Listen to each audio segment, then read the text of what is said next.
The psychology of money. Most people think financial success comes down to how smart you are, or how good you are at picking the right investments. But Morgan Housel, in The Psychology of Money, says it's not about IQ at all. It's about behavior. Because you can be a genius with spreadsheets, and still make terrible money decisions if you can't control your emotions. Today, I'll share the key lessons from the book, so you can make smarter, calmer money choices no matter how the market behaves. Idea 1: wealth is what you don't see. Wealth isn't the flashy car or the big house, that's spending. Real wealth is the money you don't spend.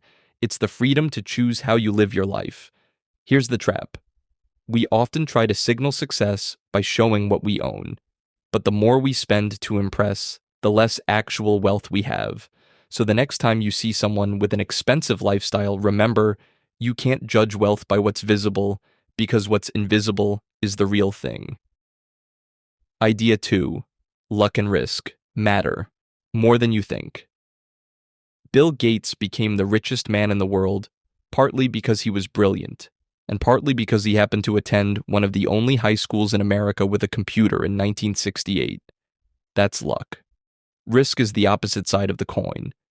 Things you can't control that can ruin you.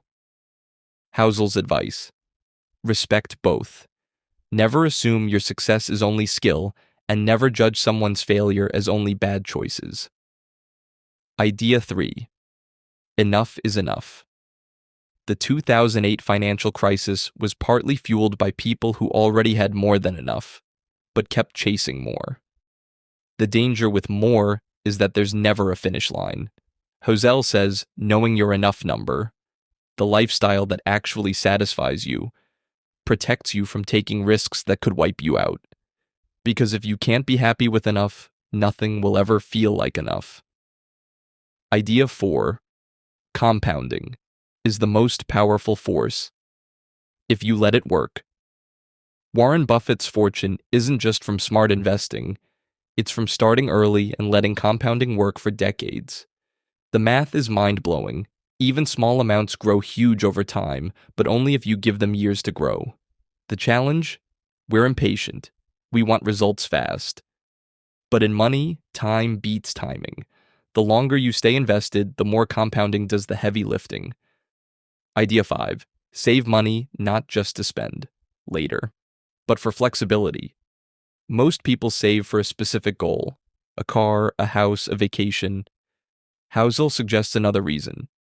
Save to give yourself options. Having money saved means you can leave a bad job, take a risk on a new career, or handle an emergency without panic.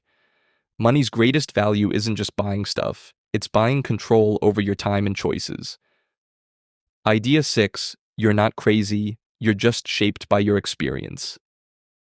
If you grew up in a time of economic boom, risk feels different than if you grew up during a recession. Two people can look at the exact same investment and see totally different levels of danger or opportunity, simply because of what they've lived through. The takeaway: don't assume others see money the way you do. And don't let your personal history blind you to other possibilities. Idea 7: room for error. In life and investing, things rarely go exactly as planned. Building in a safety margin, extra savings, lower debt, diversified investments, keeps you alive when things go wrong. Think of it like driving. You don't need to swerve if you never get too close to the edge. Idea 8: beware of extreme stories. We love reading about the biggest wins and worst failures, the overnight millionaires, the total bankruptcies. But extreme examples often involve extreme luck or extreme risk. They're not roadmaps, they're outliers. Better to copy the patterns that work for most people over time: steady saving, reasonable risk, patience. Closing takeaway: the biggest lesson in the psychology of money. Financial success isn't about finding the perfect investment. It's about controlling your emotions, defining your enough, giving compounding time to work, and building a margin of safety. Because at the end of the day, managing money is less about spreadsheets and more about self-awareness. So here's your challenge. This week, write down your enough number, the point at which more money wouldn't actually improve your happiness. Then make one small decision that moves you toward that, whether it's saving, paying down debt, or simply not upgrading something you don't need. Your wealth will grow quietly, and so will your peace of mind.